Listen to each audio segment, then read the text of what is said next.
Una excursión en el bosque húmedo.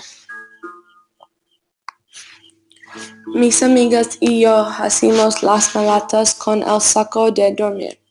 Necesitamos la tienda de campaña y la campana. Vamos al bosque húmedo. Frente a la tienda de campaña hay una bonita perro y una laguna. El perro se llama Pablo. Hacemos una excursión. Pablo le dice, el río es lleno con peces. Los peces son muchos colores. Pablo le dice, las mariposas son bonitas. También el bosque húmedo hace muchos tipos de mariposas.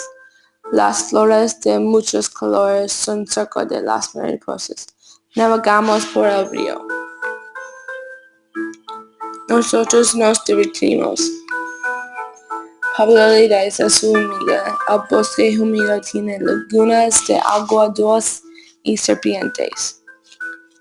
Mi amiga Carolina le dice gracias y adiós, Pablo. Pablo le dice hasta mañana, amigos. Fin.